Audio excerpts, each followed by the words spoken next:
La nouvelle est tombée comme un son de cloche le dimanche 26 septembre 2016, annonçant le décès du délégué régional du tourisme et des loisirs du littoral. Âgé de 46 ans, Baba Amidou est décédé de suite d'un accident vasculaire cérébral. Apparemment bien portant, il a été aperçu le samedi 24 septembre, soit un jour avant sa mort, dans la suite du gouverneur de la région du littoral, lors d'un récent événement et aussi à la conférence de presse relative aux préparatifs de la Journée internationale du tourisme. Reconnu pour son engouement au travail, Baba Amidou n'aura pas la chance d'assister aux activités organisées ce mardi 27 septembre 2016 à la faveur de la Journée internationale du tourisme ni à la CAN féminine du 19 novembre prochain. D'après les principes musulmans, Baba Amidou a été immédiatement conduit à sa dernière demeure en Gaoundéré, région de l'Adamawa, où il a vu le jour.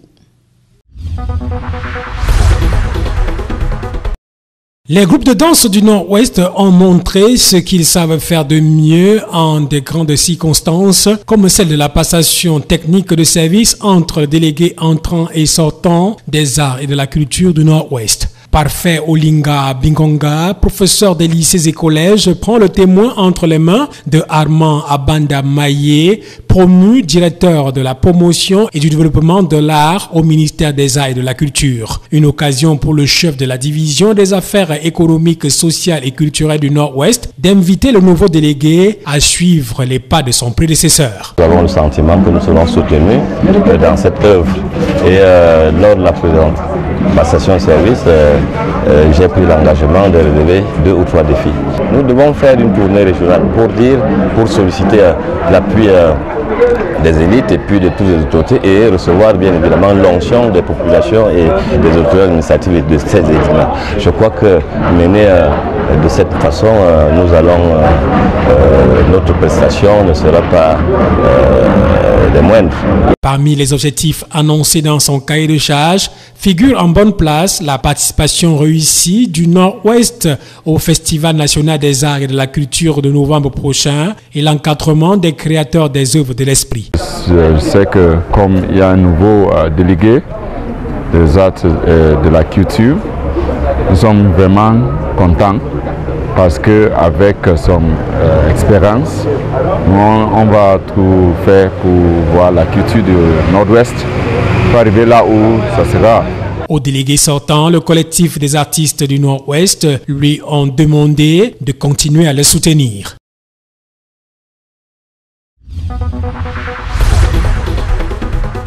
Répondre aux besoins spécifiques en électrification, automatisation et digitalisation au Cameroun, c'est le prétexte d'une conférence de presse donnée ce lundi 26 septembre 2016 à Douala par l'entreprise Siemens. Il était question pour la firme allemande de présenter des solutions technologiques de pointe à l'effet d'accompagner le Cameroun dans les grands chantiers présents et à venir. Un processus qui s'opère et s'articule autour de plusieurs domaines d'innovation.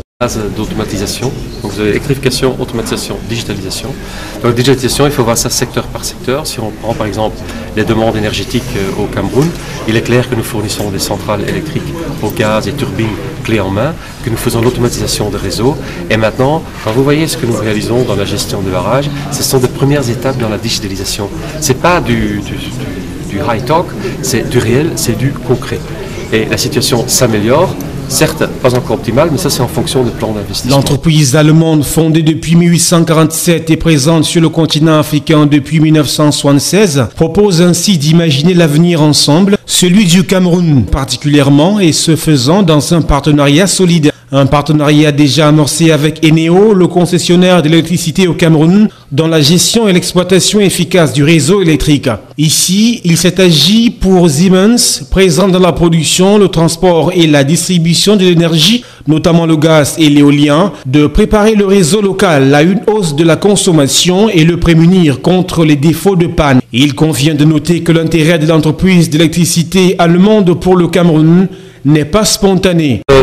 Donc, on a déjà investi au Cameroun dans le passé. Donc maintenant, nous croyons que c'est le moment de présenter Siemens dans sa globalité et de passer à la deuxième vitesse.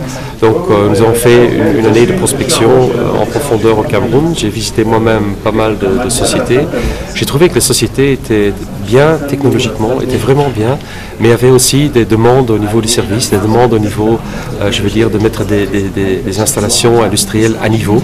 Et c'est là qu'on veut les accompagner. Un défi à relever à l'effet de bâtir et développer l'Afrique, avec l'Afrique et pour l'Afrique. Toute chose qui passe aussi par un partenariat avec les universités pour un transfert de technologie. Oui, on peut s'attendre à une collaboration avec les universités de Cameroun. Maintenant, peut-être pas dans les jours à venir, mais peut-être dans les semaines ou dans les mois à venir.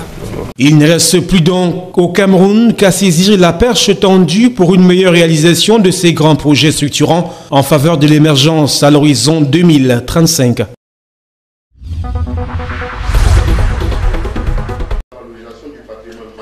Le développement de la créativité au ministère des Arts et de la Culture et l'animation culturelle vont de pair avec la préservation de la mémoire collective de la patrie. L'un des programmes les plus importants de ce département ministériel est celui de la reconstitution de la mémoire collective. C'est dans cette optique qu'il est engagé l'inventaire général du patrimoine dont l'importance du caractère prioritaire et l'urgence se font remarquer. C'est donc pour recenser le riche patrimoine culturel camerounais que le ministère des Arts et de la Culture a décidé de former des jeunes enquêteurs. La signification profonde de cette cérémonie de ce matin est de faire en sorte que le Cameroun revendique sa place de grande nation de diversité culturelle et dotée d'une grande richesse. Le Cameroun, on le dit souvent, est l'Afrique en miniature. Et cela signifie que nous avons ici d'importants gisements en matière de culture, de patrimoine matériel et immatériel. Et il est important que nous puissions dès maintenant non seulement le reconnaître, mais également l'identifier, le préserver, le valoriser. Et c'est pour cela que nous disons, dans le monde aujourd'hui où on parle de globalisation, de mondialisation, si un pays, une culture ne maintient pas son identité, eh bien ce pays ou cette culture va se dissoudre dans la mondialisation. Le patrimoine culturel immatériel peut se manifester dans divers domaines. L'illustration en a été donnée tout à l'heure.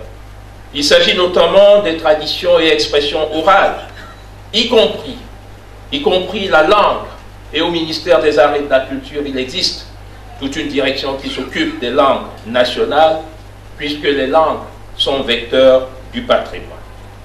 Y compris les arts du spectacle, y compris les pratiques sociales, rituelles, nous en avons vécu de tout à l'heure, et événements festifs, les connaissances et pratiques concernant la nature et l'univers, de même que les savoir-faire liés à l'artisanat traditionnel.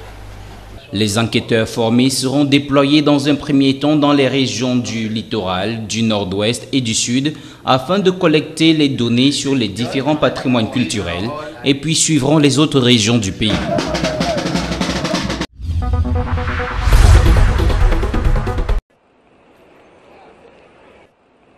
Pas de Stéphane Bia Etoundi, Idriss Carlos Kameni dans l'effectif du nouvel entraîneur camerounais de football, équipe Fagnon. Rendu ce lundi, la liste des 23 joueurs convoqués n'a pas subi de gros changements, à l'exception de quelques joueurs convoqués pour la première fois. Lors du dernier regroupement, le Belge n'a pas souhaité chambouler son effectif, hormis donc le jeune gardien de but de l'Union sportive de Douala, seul joueur du championnat local. L'ossature dans ce compartiment est restée la même, avec comme soutien Fabrice Ondoa et Onana. Ici, le départ d'Ndi Asembe est plus que jamais visible, tout comme celui de Idriss Carlos Kameni. En défense, l'on note les retours de Alan Nyom, Nicolas Nkoulou-Ndoubena, Aurélien Chedjou Fongang, Henri Bedjimon Samé, mais aussi Faye Collins. À côté d'eux, Djete Ngandou Ngandjoui, qui signe sa deuxième convocation, et Oyongo Bitolo. Dans ce compartiment, Stéphane Mbiaye-Toundi a encore été oublié. Chez les milieux de terrain, seul Arnaud Djoum signe aussi sa deuxième convocation. Sébastien Siani, Franck Com et Georges Constant Mandjek sont les plus anciens. En attaque, les comebacks de Njay Clinton, Jacques Zoua, Vincent Aoubakar et Choupo-Moting, Sali Edgar, Karl Stoko et Kambi, Anatole Ambang et Benjamin Moukandjo présents lors de la double confrontation Cameroun contre Gambie et Cameroun contre Gabon font également partie de la liste du Belge. Selon toute probabilité, les Lions indomptables du Cameroun entrent en stage dimanche prochain dans la ville de Marseille en France. De là, ils vont rejoindre la ville de Blida en Algérie pour le match du 9 octobre prochain, une affiche qui va marquer la première journée des éliminatoires de la Coupe du Monde Russie 2018.